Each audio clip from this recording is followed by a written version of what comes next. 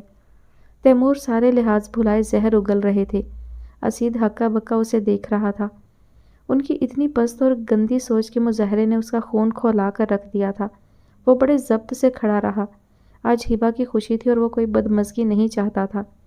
کوئی اور بات کریں، اسید نے پرسکون رہتے ہوئے کہا۔ بکواس بند کرو، میں تمہیں لاسٹ وارننگ دے رہا ہوں۔ اسید مصطفیٰ میری بیٹی سے دور رہو۔ وہ پھنکار اٹھے تھے۔ برائے مہربانی مجھے سمجھانے کے بجائے آپ اپنی بیٹی کو سمجھائیے۔ وہ بھی بھڑک اٹھا تھا۔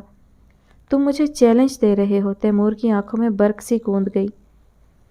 نہیں سمجھا رہا ہوں، اگر آپ میں اسے مجھ سے دور رکھنے کی ایبلٹی ہے تو کر دیجیے اسے مجھ سے دور۔ وہ اسی سکون سے بولا جو اس کا خاصہ تھا۔ میں تمہیں اور تمہاری ماں کو اس گھر سے اٹھا کر باہر پھینک دوں گا۔ وہ جلال میں آ گئے تھے۔ وہ استہزائیہ انداز میں ہنس پڑا۔ بسد شوق یہ خواہش بھی پوری کر لیجیے۔ وہ وہاں سے ہٹ گیا۔ تیمور گہری سانسیں لیتے ہوئے خود پر قابو پانے کی کوشش کرنے لگے۔ ستارہ نے شام کے لیے خصوصی تیاری کی تھی۔ اس نے آف وائٹ کامدار لانگ شرٹ اور ٹراؤزر منتخب کیا تھا، جس کے ساتھ اس نے پرل کے خوبصورت ایئرنگ پہنے اور ساتھ آف وائٹ ہی نازک سی ہیل والی چپل۔ میک اپ کے نام پر صرف ہلکی پنک لپسٹک لگا لی، البتہ بال اس نے جوڑے کی شکل میں باندھ لیے تھے۔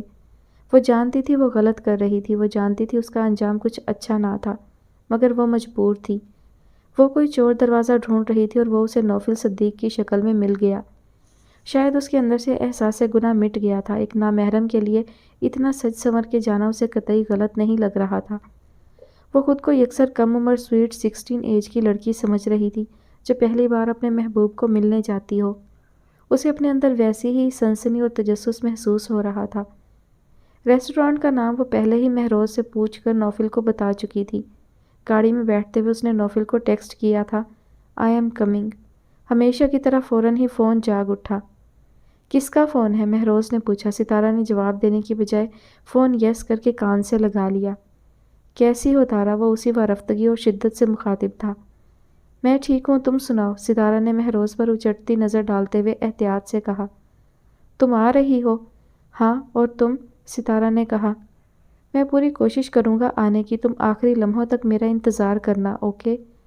اوکے۔ ستارہ نے فون بند کر دیا اور ساتھ ہی ریسیوڈ کالز میں سے نمبر ڈیلیٹ کر دیا۔ مہروز اس ساری گفتگو سے یہ اخذ کرنے میں ناکام رہا تھا کہ مبادا دوسری طرف مرد تھا یا کوئی عورت۔ کون تھا؟ پاکستان سے فون تھا؟ مہروز نے پوچھا تو اس نے ستارہ کے اردو بولنے سے یہی اخذ کیا تھا۔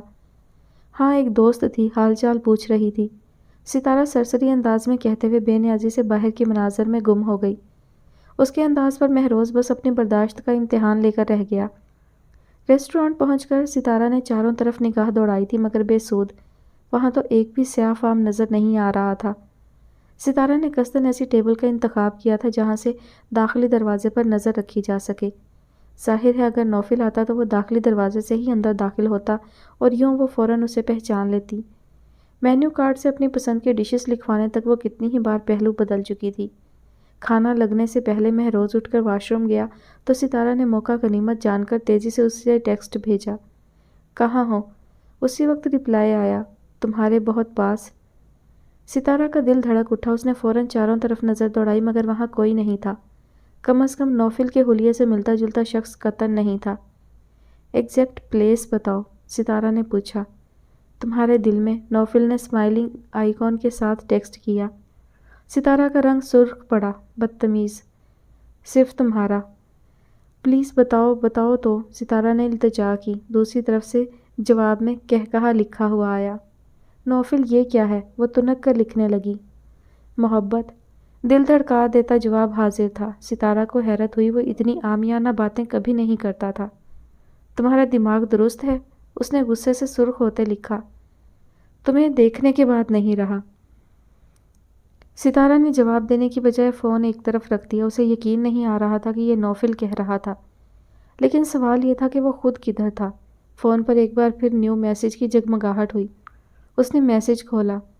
بہت پیاری لگ رہی ہو۔ بال کیوں باندھے ہیں؟ آف وائٹ رنگ تم پہ بہت سج رہا ہے، اور یہ لباس بھی۔ ستارہ کی سانس رک گئی۔ وہ یہیں کہیں تھا، بہت قریب، وہ اسے دیکھ رہا تھا۔ وہ ہل نہیں سکی۔ اس نے نہایت احتیاط سے چاروں طرف نظر دوڑائی، مگر وہ نہیں تھا۔ اسی وقت مہروز آ گیا۔ ستارہ نے فون ہینڈ بیگ میں ڈال لیا تھا۔ فون سائلنٹ پر تھا، اس لیے اسے کوئی فکر نہ تھی، خواہ کتنے بھی میسج آتے یا کال آتی رہتی۔ باقی کا وقت بہت خاموشی سے کٹا تھا۔ وہ کھانا نہیں کھا سکی تھی ڈھنگ سے، بس نام کی چند لقمے لیے تھے۔ مہروز اس سے باتیں کرتا رہا، وہ سنے سمجھے بغیر ہاں ہوں کرتی رہی۔ واپسی پر مہروز کا موڈ سخت خراب تھا۔ اسے ستارہ کے موڈ میں کوئی تبدیلی، مزاج میں کوئی لچک نظر نہیں آئی تھی۔ اب وہ مایوس ہو رہا تھا، اور ستارہ نہیں جانتی تھی کہ مایوس انسان کس حد تک جا سکتا ہے۔ گھر آ کر اس نے خاموشی سے کپڑے بدلے اور منہ ہاتھ دھو کر ٹی وی کے آگے آ بیٹھی۔ پتہ نہیں وہ آج کل اتنا ٹی وی کیوں دیکھنے لگی تھی، شاید یہ بھی فرار کا کوئی راستہ تھا۔ مہروز نے اسے بیڈ روم میں سونے کے لیے نہیں کہا۔ وہ صوفے پر نیم دراز چینل پر چینل بدلتی رہی۔ جیسے ہی گھڑی نے 12 کا گھنٹہ بجایا، فون کی اسکرین چمک اٹھی۔ نوفل کا مخصوص جانا پہچانا نمبر جگمگا رہا تھا۔ اس نے جھپٹ کر فون اٹھایا، ٹی وی بند کیا اور سیدھی ہو کر بیٹھ گئی۔ کیسی ہو تارا؟ وہی مخصوص لہجہ۔ بکواس بند کرو اپنی، کہاں تھے تم؟ وہ بھڑک کر پوچھ رہی تھی۔ میں نے کہا نا، میں وہیں تھا تمہارے پاس، وہ اپنے مخصوص نرم اور دلکش لہجے میں کہنے لگا۔ ستارہ کے تلووں پر لگی، سر پر بجھی۔ تم جھوٹ بول رہے ہو نوفل، تم وہاں نہیں تھے۔ میں نے پورے ریسٹورانٹ کو چھان مارا تھا، اور معاف کرنا، ابھی میری آنکھیں پورے طور پر کام کرتی ہیں۔ وہاں نیگرو تو دور، نیگرو کا بچہ تک نہیں تھا۔ وہ رکے بغیر بولتی گئی، انداز میں قطعیت تھی۔ وہ کھلکھلا کر ہنس دیا، وہی دلکش ہنسی۔ ستارہ کے جلتے دل پر جیسے نرم سی پھوار پڑی تھی۔ وہ طویل سانس لیتی صوفے پر لیٹ گئی۔ سچ بتاؤ کہاں تھے؟ وہ اصرار سے پوچھنے لگی۔ تم اچھی طرح جانتی ہو تارا، ایک 5 اسٹار ریسٹورانٹ میں ڈنر کرنے کی میری اوقات نہیں ہے، اس لیے میں باہر تھا، پارکنگ کے پاس۔ وہ سنجیدگی سے کہہ رہا تھا، انداز میں رقت تھی۔ ستارہ لمحوں میں ٹھنڈی پڑی تھی۔ سوری، میں بھول گئی تھی، وہ خفیف سی شرمندگی سے بولی۔ اوکے، پر یہ بتاؤ تم مجھے نظر کیوں نہیں آئے؟ میں ہر طرف ڈھونڈتی رہی۔ تم اپنی آنکھیں ٹیسٹ کراؤ، میں وہیں تھا۔ نوفل نے مذاق اڑایا۔ وہ کچھ خفت زدہ ہوئی۔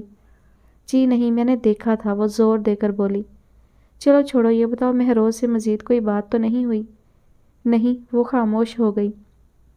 اچھا، پھر بات کریں گے۔ ستارہ نے سلگتی آنکھوں کو رگڑا اور فون رکھ دیا۔ ڈاکٹر سلطان نے وقار کو دیکھا اور اپنے ساتھ آنے کا اشارہ کیا۔ عباس بھی ساتھ ہو لیا۔ ڈاکٹر سلطان کے کمرے میں آ کر وہ چیئرز پر بیٹھے تھے، جبکہ ڈاکٹر سلطان نے ہاتھوں سے گلوز اتار کر سائڈ پر رکھے اور پانی پینے لگے۔ وقار نے بے چینی سے پہلو بدلا۔ مسٹر وقار، انہوں نے وقار کے چہرے کو فوکس کیا۔ وقار نے سوالیہ نظروں سے انہیں دیکھا۔ انہوں نے سامنے پڑی فائل کھول لی تھی۔ یہ آدھے سر کا درد، مائیگرین کا معمولی سا اٹیک، فوڈ پوائزن اور بی پی شوٹ۔ انہوں نے شاہ بخت کی کنڈیشن بتائی۔ 2 ماہ میں مائیگرین کا دوسرا اٹیک، زیادہ پریشانی کی بات نہیں، ہو جاتا ہے، لیکن ان تینوں ڈیزیز کا ایک ہی وقت میں پیشنٹ پر اٹیک حیران کن ہے۔ میں نے اپنی لائف ہسٹری میں ایسا پیشنٹ اور ایسی ہیٹرک نہیں دیکھی۔ میں نے آپ کو پہلے بھی انفارم کیا تھا مسٹر وقار، ایسے مریضوں کی سب سے بڑی پرابلم ان کی حساسیت ہوتی ہے۔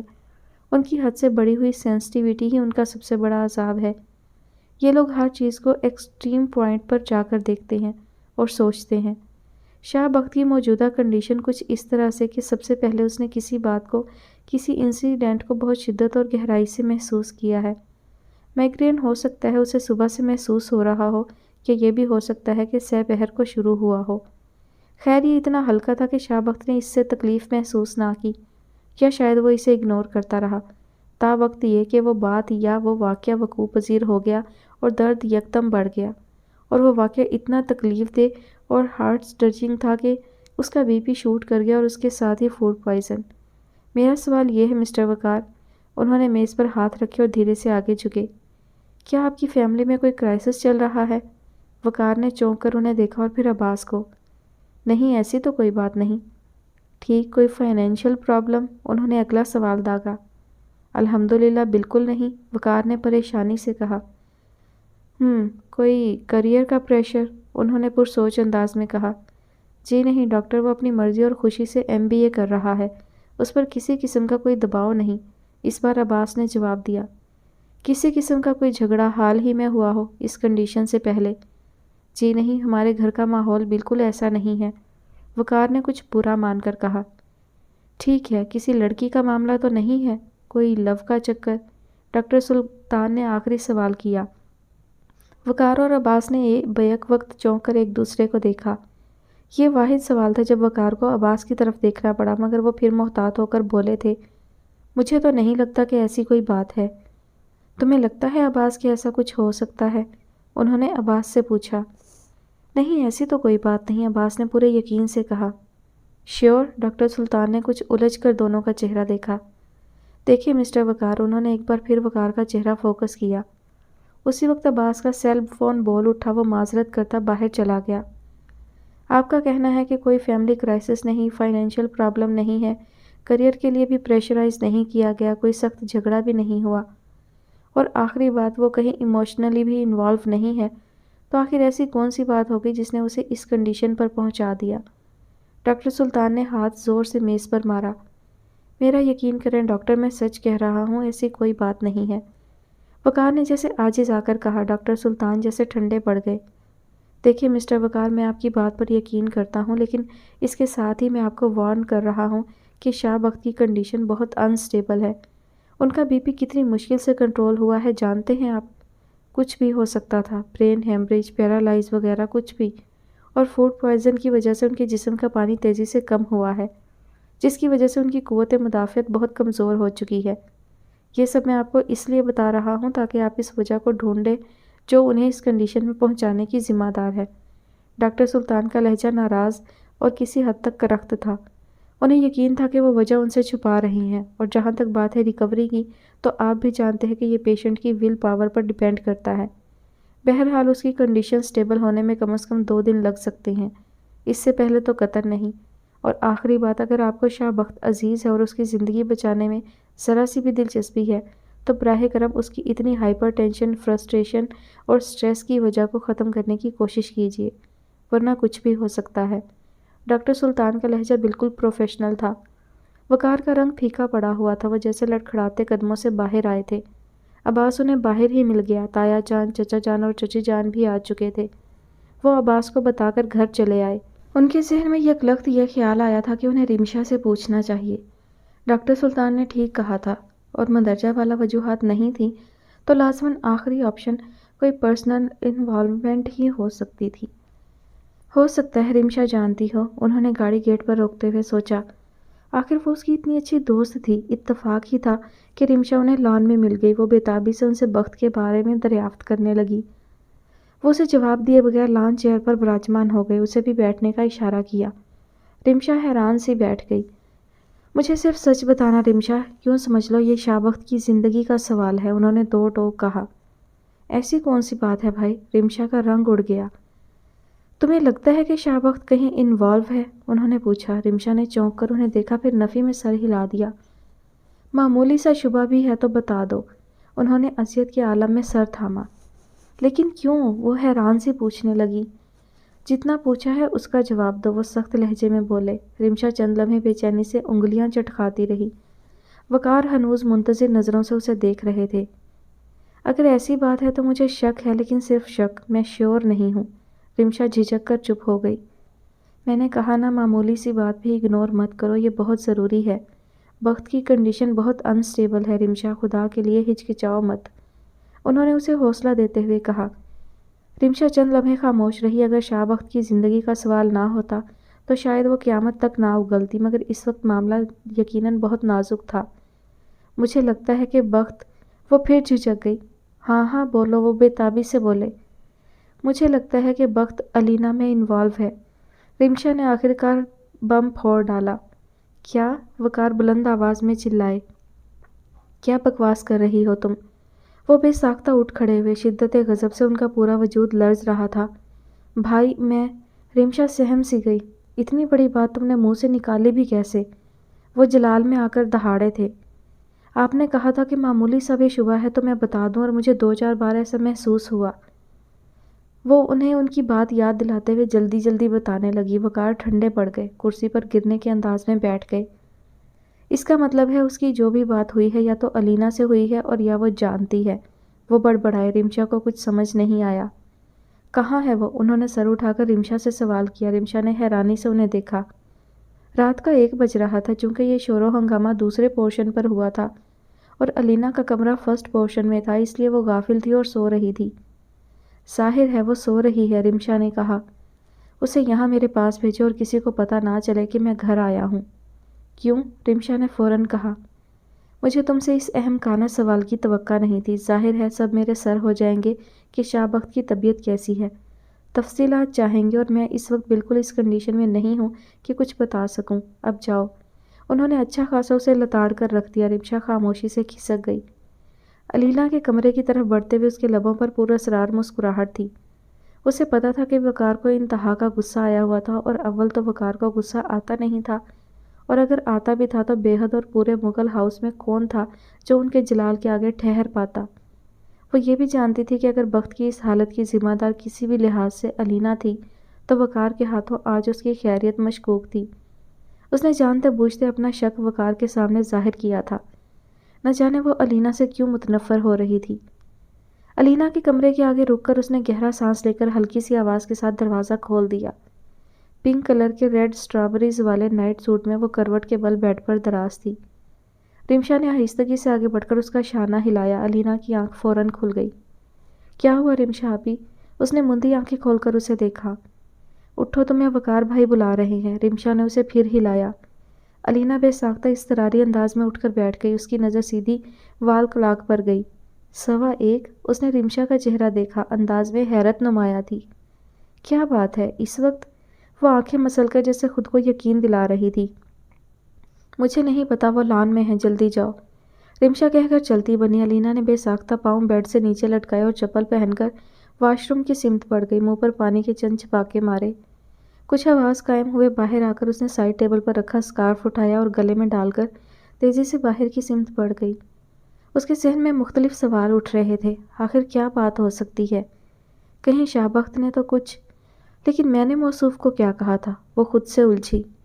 رمشا آپی نے بھی کچھ نہیں بتایا، پتہ نہیں کیا بات ہے۔ وہ الجھتی ہوئی لان میں رکھی چیئرز کے قریب پہنچ گئی تھی جہاں وقار بھائی بیٹھے نظر آ رہے تھے۔ جی بھائی، وہ ان کے سامنے آ کر بولی۔ وقار نے اپنی سرخ اور بوجھل آنکھیں اٹھا کر اس کی طرف دیکھا۔ بیٹھو۔ وقار نے کرسی کی طرف اشارہ کیا۔ وہ حیران سی کرسی پر بیٹھ گئی۔ اس کے لیے وقار کے تیور ناقابل فہم تھے۔ وقار چند لمحے اس کی طرف دیکھتے رہے۔ وہ کنفیوز ہوئی تھی۔ آج کیا بات ہوئی تھی تمہاری بخت سے؟ انہوں نے ذرا رک کر اپنی بات پوری کی۔ علینا کے چہرے کا رنگ بدلا تھا۔ وقار کے لبوں پر تلخ مسکراہٹ آ گئی۔ اس کے تاثرات بتاتے تھے کہ لازماً کچھ تو ہوا تھا۔ کون سی بات؟ علینا نے پوچھا۔ جو تمہاری آج 10 سے 11 بجے کے درمیان شاہ بخت سے ہوئی، وقار نے سرد لہجے میں کہا۔ علینا کی پیشانی جل اٹھی۔ ایسی کوئی بات نہیں ہوئی، اس نے بدقت کہا۔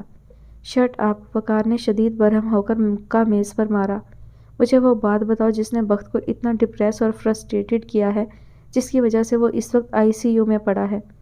جانتی ہو کتنی سیریس کنڈیشن ہے اس کی؟ ان کی آنکھیں جیسے جل رہی تھی، چہرہ تنا ہوا اور تاثرات شدید برہم۔ علینا کا رنگ اڑ گیا تھا۔ ICU؟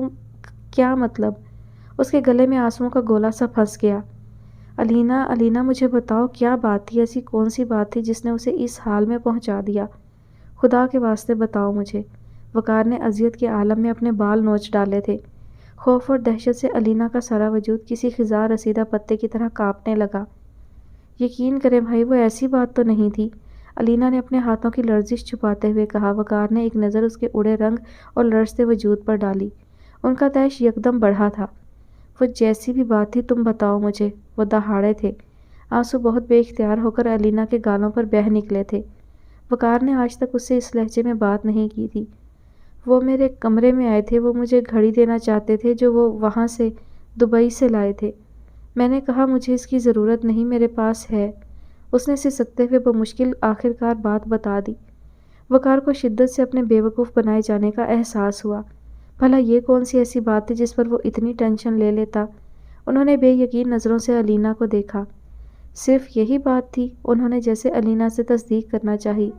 جی صرف یہی بات تھی۔ وہ ہاتھ کی پشت سے اپنے گال صاف کر رہی تھی۔ صرف یہ بات تھی تو آخر اس کو ہوا کیا؟ وہ پھر سے غصے میں آ گئے۔ میرا یقین کریں بھائی، میں جھوٹ نہیں بول رہی، وہ گھبرا کے وضاحت دینے لگی۔ وقار خاموش ہو کر چند لمحے اس کی طرف دیکھتے رہے۔ بھائی انہیں ہوا کیا ہے؟ علینا نے ڈرتے ڈرتے پوچھا۔ مائیگرین کا attack, shoot B P, doctors کہتے ہیں اس نے کسی بات کی ٹینشن لی ہے۔ انہوں نے خاموش ہو کر ایک بار پھر بغور علینا کا چہرہ کھوجا، جیسے کچھ اخذ کرنا چاہتے ہو، مگر اس کے تاثرات ہنوز وہی تھے۔ وہ کرسی سے کھڑے ہو گئے۔ ٹھیک ہے تم جاؤ۔ وہ خاموشی سے اپنی گاڑی کی طرف بڑھ گئے۔ علینا نے انہیں دیکھا اور بھاگنے والے انداز میں اٹھی اور اپنے کمرے میں آ گئی۔ دروازہ بند کر کے وہ وہیں زمین پر گر گئی۔ اس کا سانس غیر متوازن تھا اور وجود ہچکیوں سے لرز رہا تھا۔ میرے اللہ، میں نے یہ کب چاہا تھا؟ میں نے ایسا نہیں سوچا تھا۔ وہ خود کلامی کرتے ہوئے پھوٹ پھوٹ کر رو رہی تھی۔ کچھ دیر بعد وہ خود کو سنبھال کر اٹھی اور واش روم کی طرف بڑھ گئی۔ جب وہ واپس آئی تو کپڑے تبدیل ہو چکے تھے۔ دوپٹہ نماز کے سٹائل میں چہرے کے گرد لپٹا ہوا تھا۔ اس نے جائے نماز بچھا کر 2 رکعت نماز حاجت کی نیت کی اور سر اس بارگاہ میں جھکا دیا جو کائنات کا مالک ہے۔ نماز ادا کرتے ہی وہ سجدے میں گر کر پھر سے رونے لگی۔ اللہ جی آپ انہیں بالکل اچھا کر دیں، میں ان سے معافی مانگ لوں گی، میں ان کی گھڑی قبول کر لوں گی، آپ انہیں بالکل ٹھیک کر دیں، انہیں کچھ نہ ہو۔ اسید اس کے لیے اگلی شام گفٹ لایا تھا۔ تب وہ لان میں بیٹھی اپنے کسی دوست کے ساتھ محو گفتگو تھی۔ وہ اس کے فارغ ہونے کا انتظار کرتا رہا۔ جب اسے ماما نے آ کر بتایا کہ اس کی دوست جا چکی ہے، تب اس نے ریڈ ریپر میں لپٹا باکس اٹھایا اور ماما کو چائے کا کہہ کر لان میں چلا آیا۔ ہائے اسید، وہ اسے دیکھتے ہی چہکی تھی۔ وہ بھی مسکرا کر اس کے سامنے بیٹھ گیا، آہستگی سے ہاتھ آگے بڑھایا اور باکس ٹیبل پر رکھ دیا۔ اس کے ساتھ سفید اور گلابی پھولوں والا وشنگ کارڈ بھی تھا۔ ہبا بھرپور انداز میں چونکی۔ اگلے ہی لمحے وہ حیرت اور خوشی سے بے توازن سی ہو گئی۔ یہ میرے لیے؟ اس نے گلنار ہوتے ہوئے تصدیق چاہی۔ اسید اس کی ایکسائٹمنٹ دیکھ کر ہنس دیا۔ ہاں تمہارے لیے۔ ہبا نے تیزی سے ہاتھ بڑھا کر دونوں چیزیں اٹھا لیں، باکس گود میں رکھا اور کارڈ کھول لیا۔ Dear Hiba, on your success I wish you that may God give you a life full of happiness, joy and respect. وہ خوشی سے کھلی جا رہی تھی۔ پھر اس نے بے تابی سے ڈبہ کھولا۔ سرخ رنگ کے چھوٹے سے کیس میں گولڈ کی ننھی ننھی بالیاں جگمگا رہی تھیں۔ او اسید شکریہ، بہت پیاری ہیں یہ، وہ کھلکھلا کر ہنستے ہوئے کہہ رہی تھی۔ پھر اس نے بالیاں ہاتھ میں لیں اور پہننے لگیں۔ اسید ایک بار پھر ہنس دیا اس کی عجلت پر۔ بالیاں پہننے کے بعد اس نے اسید کی طرف دیکھا۔ اس کی نظروں کا مفہوم سمجھ کر اسید نے تعریفی انداز میں سر ہلایا اور مسکرا دیا۔ بہت اچھی لگ رہی ہیں۔ وہ بے ساختہ اپنی چیئر سے اٹھی اور آگے بڑھ کر بیٹھے ہوئے اسید سے لپٹ گئی۔ I love you so much Usaid, thank you. Usaid کے مسکراتے لب یک لخت بھیج گئے تھے۔ اسے شدت سے تیمور کی وارننگ یاد آئی۔ اس نے آہستگی سے ہبا کو خود سے الگ کیا اور اس کا سر سہلایا۔ آئی لو یو ٹو سویٹو۔ اس نے ہبا کا گال تھپ تھپایا۔ وہ کھل کر ہنس دی، پھر فخر سے مسکرائی۔ مجھے پتہ ہے۔ اب وہ اس کے سامنے ٹیبل پر بیٹھ چکی تھی۔ گلابی رنگ کے کڑھائی والے شلوار قمیص کے ساتھ لمبے سے دوپٹے کے ہمراہ وہ اپنے شانوں تک آتے بالوں کو پونی ٹیل کی شکل میں جکڑے بے حد خوش نظر آ رہی تھی۔ اسی وقت مرینا چائے لے کر آ گئی۔ ہبا انہیں اسید کا دیا گفٹ دکھانے لگی۔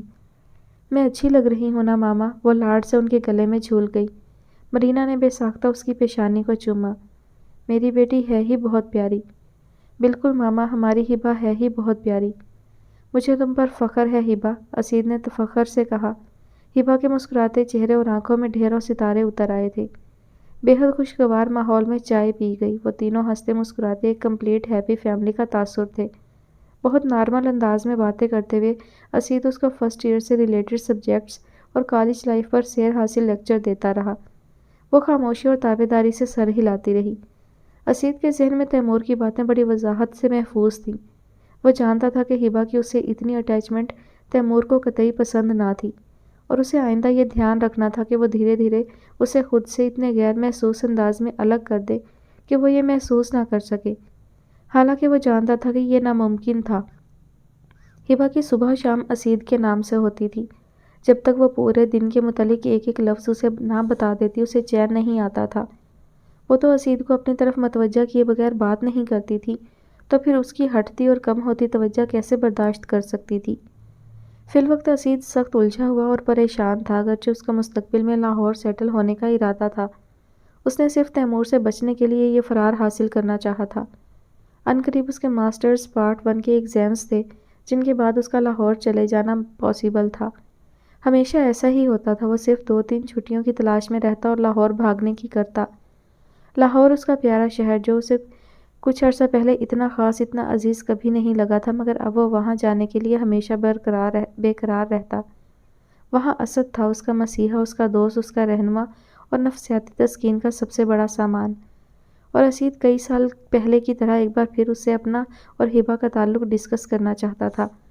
وہ اسے کہنا چاہتا تھا کہ وہ اپنے اور ہبا کے اتنے پیارے رشتے پر تہمت کا ایک چھینٹا بھی برداشت نہیں کر سکتا تھا، اور تیمور احمد یہی تو کرنا چاہتے تھے یا شاید کر رہے تھے۔ اب یہ معاملہ اسید کی برداشت سے باہر ہو چکا تھا۔ اس سے پہلے کہ تیمور کے غصے اور جنون کی لپیٹ میں وہ دونوں آ جاتے، وہ اس مسئلے کو ہینڈل کر لینا چاہتا تھا۔ عائشہ کا فون آیا تو نہ چاہتے ہوئے بھی وہ رونے لگی۔ انہوں نے یہی سمجھا کہ شاید وہ ان کے لیے اداس ہو گئی ہے، گھر والوں کو مس کر رہی ہے، جب ہی ایسا ہوا ہے۔ مگر جب ان کے تسلی دینے پر وہ بری طرح بگڑ اٹھی تو وہ چونک گئی تھی۔ ستارہ، کیا بات ہے؟ کوئی مسئلہ ہے کیا؟ مہروز سے تو جھگڑا نہیں کر لیا؟ وہ تشویش سے پوچھ رہی تھی اور وہ جواباً کچھ نہ کہہ سکی، بس چپ چاپ بے بسی سے روتی رہی۔ ایک بات کہوں آپی؟ وہ بھاری لہجے میں کہنے لگی۔ ہاں کہو۔ والدین اپنی بیٹی کو سب کچھ دے سکتے ہیں، جائیداد، دولت، ڈھیروں ڈھیر جہیز، مگر قسمت تو نہیں دے سکتے نا، وہ عجیب یاسیت بھرے لہجے میں کہنے لگی۔ عائشہ نے ایک طویل سانس لی۔ ہاں سچ کہتی ہو تم، قسمت نہیں دے سکتے، مگر ستارہ وہ کوشش تو کرتے ہیں نا کہ وہ اپنی بیٹی کے لیے بہت اچھا گھر اور اچھا انسان ڈھونڈے، کیا ایسا نہیں ہے؟ عائشہ نے سوال کیا۔ کوشش، مگر آپ ہی اتنی دور بیٹھے ہوئے انسان کے متعلق کیا جان سکتے ہیں؟ کیسے جان سکتے ہیں؟ اور کون تصدیق کرتا ہے ان کی چھان بین کی؟ کوئی بھی نہیں، بلکہ اس کے بجائے بیچارے والدین کو صرف ان معلومات پر بھروسہ کرنا پڑتا ہے جو انہیں لڑکے کے گھر والے مہیا کرتے ہیں۔ کوئی یہ نہیں سوچتا کہ لڑکی کو کل کو کسی کا مشکل کا سامنا کرنا پڑا تو وہ کس کا منہ دیکھے گی، بس اس پر خوش ہوتے رہتے ہیں، فخر کرتے ہیں کہ ان کی بیٹی باہر چلی جائے گی۔ وہ روندھی آواز میں کہہ رہی تھی۔ عائشہ کو حیرت کا شدید جھٹکا لگا تھا۔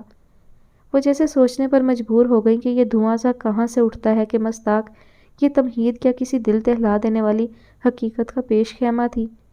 ارے نہیں پگلی، قسمت بھی تو کوئی چیز ہے نا کہ نہیں، اور والدین اپنی طرف سے تو یقیناً اچھا ہی کرنے کی کوشش کرتے ہیں۔ عائشہ کا انداز تسلی بھرا تھا۔ اور قسمت ہمیشہ ساتھ دے ضروری تو نہیں، ستارہ نے طنزیہ کہا۔ عائشہ ایک بار پھر چونک گئی۔ یقیناً کچھ نہ کچھ تھا جو کھٹک رہا تھا۔ ستارہ دیکھو کیا بات ہے، مجھے تو بتاؤ، شاید میں کچھ حل نکال سکوں۔ اس طرح پریشان ہونے کا کیا فائدہ؟ چلو شاباش بتاؤ مجھے، انہوں نے پیار سے پچکارا تھا۔ ستارہ نے چور نظروں سے دروازے کی سمت دیکھا۔ مہروز گھر پر ہی تھا، مگر دوسرے کمرے میں بند۔ میں بہت پریشان ہوں آپی، بہت زیادہ، مجھے کچھ سمجھ نہیں آ رہا، میں آپ کو کیسے بتاؤں، وہ بے بسی سے کہتی رو پڑی۔ ایسی کون سی بات ہے؟ وہ ٹھٹک سی گئی۔ مہروز اچھا انسان نہیں ہے آپی، وہ بالکل اچھا نہیں ہے۔ میں آپ کو بتا نہیں سکتی کہ وہ مجھ سے کیا چاہتا ہے، مجھے شرم آ رہی ہے، میں آپ کو کیا بتاؤں کہ وہ شراب پیتا ہے اور اس کے دوسری عورتوں کے ساتھ تعلقات ہیں۔ میں کیا کروں آپی؟ وہ گھٹی گھٹی آواز میں کہتی رونے لگی۔ عائشہ پر تو جیسے سکتہ طاری ہو گیا تھا، کتنی دیر ان سے کچھ بولا ہی نہ گیا۔ تم سچ کہہ رہی ہو ستارہ؟ میرے خدا، مجھے یقین نہیں ہو رہا۔ وہ بے یقینی سے گویا تھی۔ وہ بنا کچھ کہے سسکیاں لیتی رہی۔ یہی سچ ہے آپی، یہی تو سچ ہے، آپ نہیں جانتی میری کیا حالت ہو چکی ہے۔ مجھے راتوں کو نیند نہیں آتی، ہر وقت بس یہی خیال رہتا ہے کہ کوئی ایسا موقع ہو، کچھ ایسا ہو کہ میں یہاں سے بھاگ جاؤں، کہیں بہت دور کسی تاریک کھائی میں گر کر جان دے دوں، اور تب شاید میرا من سکون پا جائے۔ وہ ازحد دلگیر اور دل سوز لہجے میں شکوہ کناں تھی۔ عائشہ کی آنکھوں سے کتنے ہی خاموش آنسو بہہ گئے۔ ان کے پاس تو ستارہ کو دینے کے لیے کوئی جھوٹی تسلی بھی نہیں تھی، مگر ستارہ کے آنسو جیسے ان کی برداشت کا امتحان تھے۔ بس کرو ستارہ میری پیاری بہن، بس کرو، نہ رو، انشاءاللہ سب ٹھیک ہو جائے گا۔ اللہ سے دعا مانگو۔ میں اماں جان سے بات کروں؟ نہیں آپی، بالکل نہیں، ایسا مت کیجیے گا، ہماری اماں تو برداشت ہی نہیں کر پائیں گی۔ ستارہ نے فوراً ٹوکا تھا۔ کیا تمہاری ساس کو پتہ ہے؟ عائشہ کا لہجہ چبھتا ہوا تھا۔ میرا خیال ہے کہ نہیں، اور اگر ہو بھی تو کیا کر سکتی ہیں؟ ستارہ کے لہجے میں مایوسی تھی۔ تم اسے روکنے کی کوشش کرو نا، بیویاں تو شوہروں سے سب منوا لیتی ہیں، تم اپنی محبت سے اس کی عادتیں بدل دو نا، عائشہ نے جوش سے کہا۔ ستارہ کے لبوں پر استہزائیہ مسکراہٹ آ گئی۔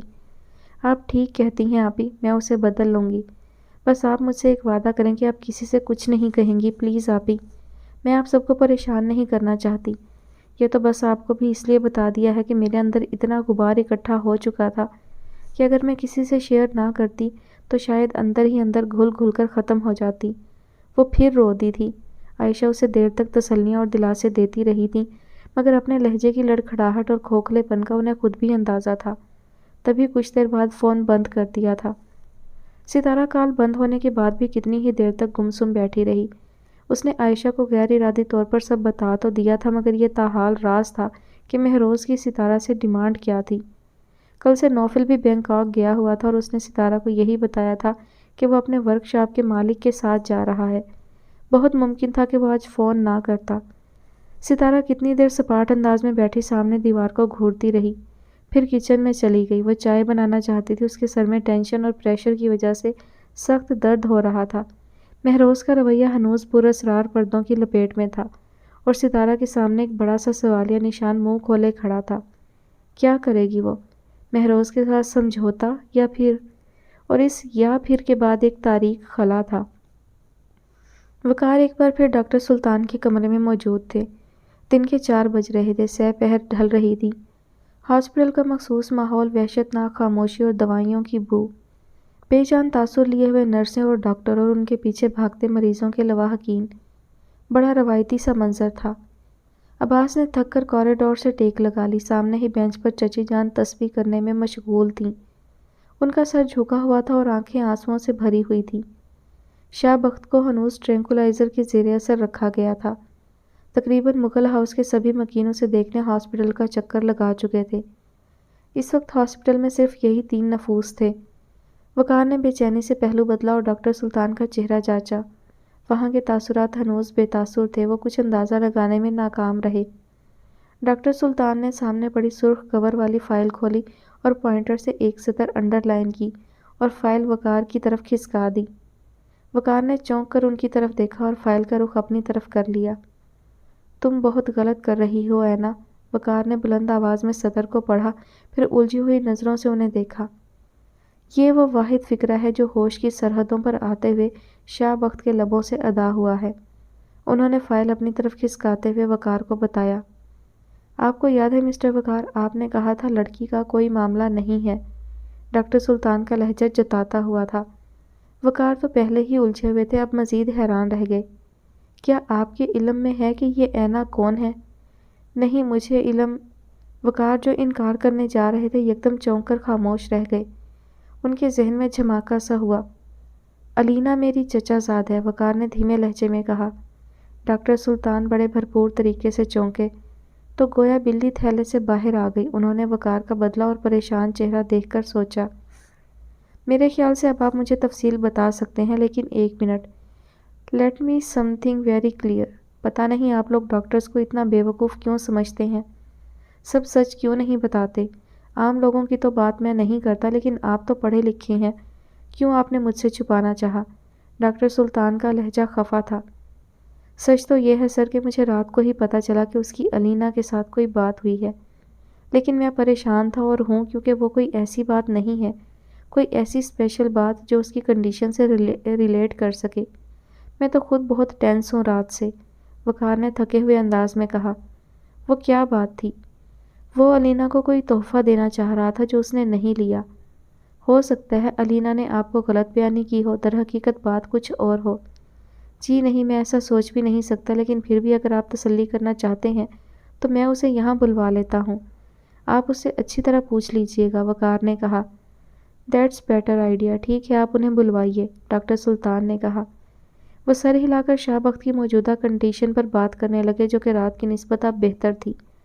کچھ دیر بعد وہ باہر آئے اور عباس سے کچھ دیر بات کرتے رہے۔ عباس سر ہلاتا رہا، پھر پاکٹ میں سے بائک کی چابی کی موجودگی کا یقین کرتا تیز قدموں سے باہر نکل گیا۔